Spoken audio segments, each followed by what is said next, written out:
আসসালামু আলাইকুম। তোমরা যারা এইচএসসি 25, 24, এইচএসসি 26 ব্যাচের স্টুডেন্ট আছো, তোমাদের জন্য একটা গুরুত্বপূর্ণ টপিক হলো রিপ্রোডাক্টিভ ক্লোনিং। তো এই জিনিসটা হলো জীব প্রযুক্তি অধ্যায়ের একটা গুরুত্বপূর্ণ টপিক, এটা আমি তোমাদের একটু বুঝাই দেবো।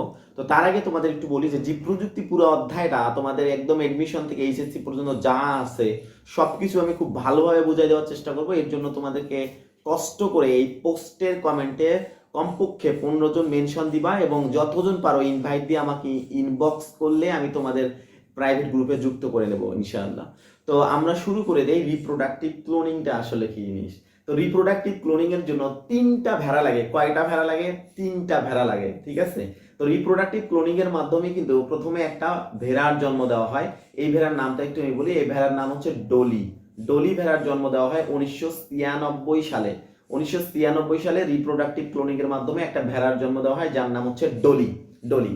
তাহলে ধরো যে এই এই যে এখানে একটা ভেড়া আছে, ধরে নাও যে এটা একটা ভেড়া। তো এই যে ভেড়া, এটা হচ্ছে ধরো প্রথম ভেড়া। আর ধরে নাও যে এখানে আরেকটা ভেড়া আছে, এটা হচ্ছে ধরো যে দ্বিতীয় ভেড়া। চিত্র যাই হোক বুঝলেই হইলো, এটা হচ্ছে দ্বিতীয় ভেড়া। আর এখানে ধরো যে আরেকটা ভেড়া আছে, এটা হচ্ছে ধরে নাও এটা হচ্ছে তৃতীয় ভেড়া। তো রিপ্রোডাক্টিভ ক্লোনিং এর ক্ষেত্রে কি ঘটানো হয়েছে কাহিনী, যে এই প্রথম ভেড়া থেকে একটা ডিম্বাণু নেওয়া হয়। কি নেওয়া হয়? একটা ডিম্বাণু। তাই প্রথম ভেড়া থেকে আমি যে ডিম্বাণু নিলাম, এটা হচ্ছে ডিম্বাণুর একটা নিউক্লিয়াস। ডিম্বাণুর কি? এটা নিউক্লিয়াস। আর দ্বিতীয় ভেড়া যেটা, এই দ্বিতীয় ভেড়া থেকে স্তন কোষ নেওয়া হয়। এই স্তন কোষের মধ্যে ধরো যেটা স্তন কোষ, এই স্তন কোষেরও নিউক্লিয়াস আছে। তো প্রথম ভেড়ার যে ডিম্বাণু আছে, এই ডিম্বাণুর যে নিউক্লিয়াসটাকে ফেলে দেওয়া হয়। নিউক্লিয়াসটা আমি বের করে নিলাম, তাহলে এটা খোলস থাকলো না। এর স্তন কোষের যে নিউক্লিয়াস আছে, এই নিউক্লিয়াসটা বের করে যদি আমি এই ডিম্বাণুর ওই জায়গাটার মধ্যে আমি স্থাপন করি, ডিম্বাণুর মধ্যে যদি আমি স্থাপন করি, তাহলে বিষয়টা হলো এখান থেকে একটা আমরা ভ্রূণ পাবো। ভ্রূণ তৈরি হবে। এই ভ্রূণ যদি তৃতীয় ভেড়ার মধ্যে স্থাপন করি, এখান থেকে যদি আরেকটা ভেড়ার জন্ম হয়, সেটা হলো রিপ্রোডাক্টিভ ক্লোনিং এর উদাহরণ। তাহলে এই প্রক্রিয়ার মাধ্যমে একটা ভেড়ার জন্ম দেওয়া হয় যার নাম ছিল ডলি। তো এর এর নাম ছিল হচ্ছে পলি। পলি।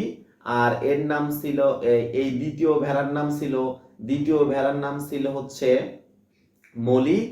আর এখান থেকে এই যে পলি আর মলি থেকে আসে হচ্ছে ডলি।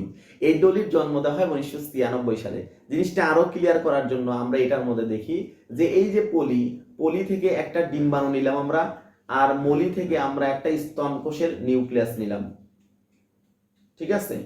তাহলে এই পলি আর মলি দুইটাই কিন্তু ফিমেল, ঠিক আছে।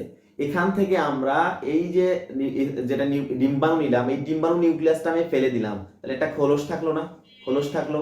আর এখান থেকে যে আমি স্তন কোষ নিলাম, সেই স্তন কোষের নিউক্লিয়াসটা যদি এখানে আমি স্থাপন করি খোলসের মধ্যে, তাহলে এই জিনিসটা আমি পাইতেছি। এখান থেকে যে ভ্রূণ তৈরি হবে, সেই ভ্রূণটা যদি আমি তৃতীয় আর একটা ভেড়ার মধ্যে স্থাপন করি, যা পাবো তার নাম হচ্ছে ডলি। ডলি। ডলি। এটাই তোমাদের বইয়ের মধ্যে এভাবে দেওয়া আছে যে একটা ভেড়ার স্তন কোষ থেকে স্তন কোষ নিলাম এবং অন্য আরেকটা ভেড়ার আমি ডিম্বাণু কোষ নিলাম। নিয়ে যদি এই ডিম্বাণুর যদি ডিম্বাণু নিউক্লিয়াস সরিয়ে যদি সেইখানে যদি আমি একটা দাতা কোষের নিউক্লিয়াস স্থাপন করি, মানে স্তন কোষের নিউক্লিয়াসটা স্থাপন করি, সেটা থেকে যে ভ্রূণ তৈরি হবে, সেই ভ্রূণ যদি তৃতীয় আর একটা ভেড়ার মধ্যে স্থাপন করি, তাহলে এটার মাধ্যমেই মূলত রিপ্রোডাক্টিভ ক্লোনিং করা হয়। এভাবে ডলি নামক ভেড়ার 1993 সালে জন্ম দেওয়া হয়। তো এই পর্যন্ত তোমাদের এরকম আরো আমি ভিডিও তৈরি করব, প্লাস তোমাদের আমি ফ্রি লেকচার নেব পুরো জীব প্রযুক্তির উপর। এজন্য তোমাদেরকে অবশ্যই ভিডিওর কমেন্টে 15 জনকে মেনশন দিতে হবে এবং ইনভাইট করে আমার স্ক্রিনশট পাঠাইলেই আমি তোমাদেরকে প্রাইভেট গ্রুপে যুক্ত করে নেব। এবং এই জীব প্রযুক্তি লেকচার শুরু হচ্ছে সামনের 13 তারিখ থেকে ইনশাআল্লাহ। আসসালামু আলাইকুম।